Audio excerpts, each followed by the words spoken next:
আসসালামু আলাইকুম আরাফারা ভাই রান্নারা ভালো আছেন এনকাজে ব্লগ আপা নোয়াখালীর।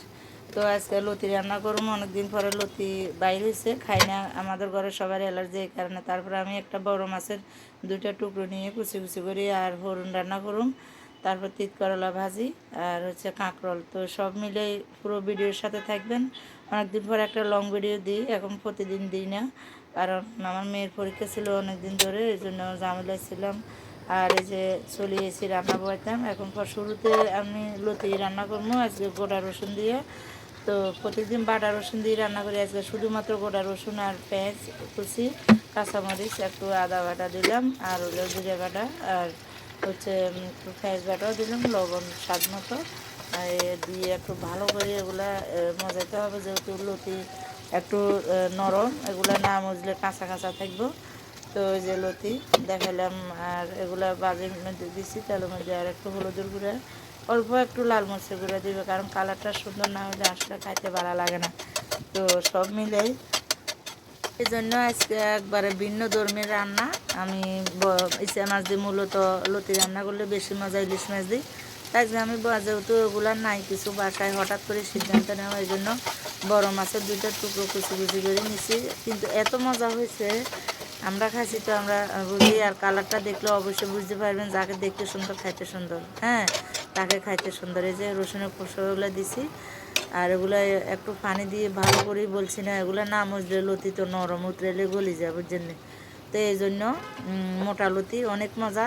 অনেকে কয় এগুলো ভাঙ্গি নরমে, আমার লতিগুলো সম্পূর্ণ গোটা গোটা, হ্যাঁ, থাকি গেছে। তো এই যে এই পানির মধ্যে হয়ে যাবে, আর কোনো পানি দেওয়া হবে না। একটু ভালো করে লাড়ি সারি সবগুলো মিক্স করে দিতে হবে, মশলা মাছের রসুনে দিয়ে আমি এই যে উপরে দিয়ে টমেটোগুলো বসা দিব। বেশি করে টমেটো দিচ্ছে, একটু টকটক যেন লাগে আর কি। এত সুন্দর মজাও হয়েছে, দেখতেও সুন্দর হয়েছে তরকারিগুলা। তো এই যে মাশাল্লাহ মাশাল্লাহ, সবাই মাশাল্লাহ করবেন। আর মানে আজকে শুভ দুপুর দিয়ে পোস্টটা দিছিলাম, সবাই মানে অনেক সুন্দর বলছে, তরকারি কালারটা সুন্দর হয়েছে। এই যে আমার লতি আনাগুলো গল্প করতে করতে হয়ে গেছে এরকম, মানে ঘামা ঘামা ঝোল করে রেখেছি, আমি বুনা করি নাই। এভাবে রান্না করলে কিন্তু সেই স্বাদ। তো আমি ধনিয়া পাতাগুলো দিয়ে এখন ভালো করে একটু লাড়ি সারি দিব, দিয়ে মানে ঢাকনা দিয়ে বন্ধ করে দিচ্ছি। আর এই দিক দিয়ে আমি চিট করলাটা বসাই দিলাম। পুরো ভিডিও আসলো পুরা বাচ্চাগুলো দেখা সম্ভব না, একটু একটু করে দেখালে অনেক লম্বা হয়ে যায়। 15 সেকেন্ডের ভিডিওকে দেখতেছে না, 3 মিনিট লং ভিডিও কে দেখবে। তারপরেও ফেসবুকের গাইডলাইন অনুযায়ী আমাদেরকে দিতে হবে। যারা কন্টেন্ট মনিটাইজেশন সেট আপ পাইছেন, এদের ছবি পোস্ট আর 3 মিনিট লং ভিডিও, ওগুলো বাধ্য আপ করতে, দেখুক বা না দেখলে যে আমাদের ভিডিওগুলো ভাইরাল না, ভিউজও না। আসলে আমরা কি কারো পরিবারে যাই না।